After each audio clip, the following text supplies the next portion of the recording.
Alright, Kuroiwa, way to go. Please don't let it be a death contract.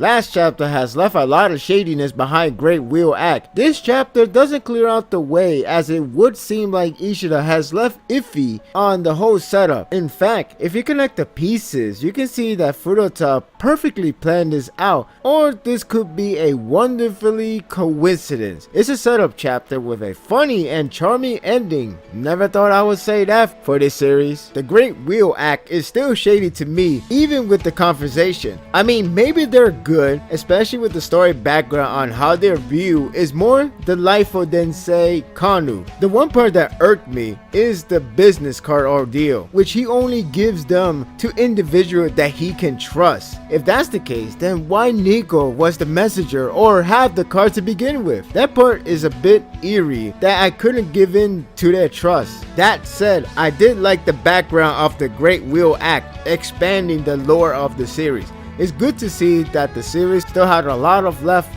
to reveal other aspects of his background. I knew it was established before Eto's reveal, but the group made out of the university is an interesting way to form one. The one part that is striking yet left in the dark is the very beginning of the chapter. It's confirmed that Kano and Ogura has met each other in the university. Where do they stand now in the relationship? If we take the notion that Great Wheel Act is all good, we can think that they're the opposite of Kanu, or at least handle the unity kinder than him. That was only briefly mentioned, and we will get more out of it soon. I guess the hint of seeing us like a bug is telling that they did have a rocking relationship. To make the matter more confusing, the reveal of the founder of the Great Wheel Act is Kimi. The reaction of Nishiki got me questioning on his relationship, like, what is the current status? It's clear that something went wrong off panel, and we are going to get more out of it soon. I also like the fact it's really expanding on the whole big WTF moment back in chapter 98, where we see Kanu and Kimi. It's really driving me nuts on why she's with Kanu. The mission is now to head to the main lab of CCG and to get the RC suppressor drug for Akira. It's eerie to hear Kanaki to tell them that he knows perfectly the location because he knows so well of the scent. One of a cool, funny, and tender moment is where Nishiki brushed off the question that Kanaki was about to ask, asking him to sing along with the karaoke, which Kanaki shows his sincere smile, understanding why he wants to. That was a really nice scene of friendship. It's also funny on how they end up singing the theme song of the anime Unravel. Well played, Ishida.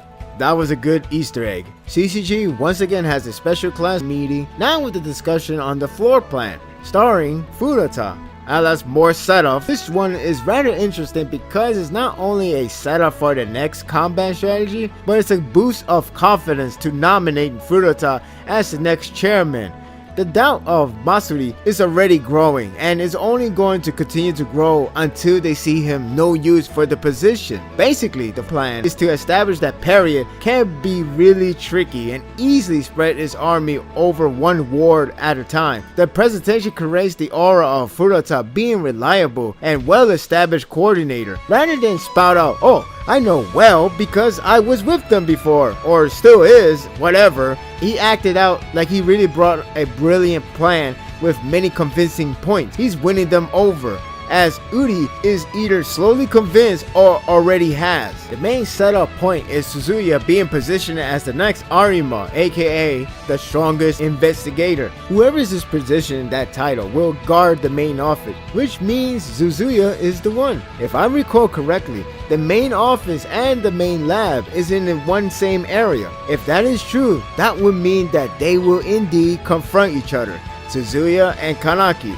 That's going to be thrilling, yet saddening moment to witness. After listening to both sides of the story, this could be Furuta's master plan to have those two to fight by having Nico sending Kanaki to meet with the Great Wheel Act in order to be guided to the main lab. That, or it could be a crazy coincidence. After all, it's hard to say whose side is parodied on, despite their connection to Furata. You never know. Either way, the setup is very good, and it's going to be hard to watch of them fighting it out. There are pretty good visuals, mainly with the moment of Kanaki and the Great Wheel Act scenes. The reaction of Nishiki are profound, especially once he realized on who is that female member they brought up. It makes you wonder why that sort of reaction, especially on brushing away the question from Kanaki. This time around, there are more comical visuals, especially towards the end, which got me laughing. It's nice to see Uri get some relaxation and was offered to go out for dinner with Kuroiwa and Saiko. From there, it's rather amusing with the scenery being more lighthearted than earlier segments. I was pleased, as I do like how Ishida can put this tone well. The funniest part is the very end with Kuroiwa proposes to Yoriko to marry him. Wow, that is good for him to do it at a time like this. You know, war, apocalypse, whatever. Funny that he did it in front of them. Let alone the fact that Saiko's reaction was hilarious. Sucks to be Uri though. Still, it was rich. But I want him to know one thing. Is that a death flag? I seriously hope not. Maybe if she turns him down, the chance would decrease? I don't know. It's worth mentioning that she is Toka's high school friend, so yeah. Awkward. This chapter is a nice setup chapter for the next mission that will ensue and will engage for a battle that no one would have want to be part of. It sure ended on a funny note. Not really sure where Ishida is going with this, but I sure applaud him to propose at this time. I just hope death isn't behind him with a clock. I'm giving this chapter an 8. You know, I would have liked this series to be that type of series where it could just hang out and then go to serious mission, because this series can provide that. It really can. I can understand that Ishida has a floor plan to be a story driven series rather than taking a break and enjoy the moment. I don't mind that. I like the ending, even if it was different than the usual big cliffhanger that we have been seeing lately. On the other hand, you can say it is. Will she say yes? Stay tuned! My thoughts are told, don't let yours on hold. Leave a comment below. Thank you for watching this video. If you like this and want more of this, subscribe to my channel and my world will be yours to stay. Until next time, take care.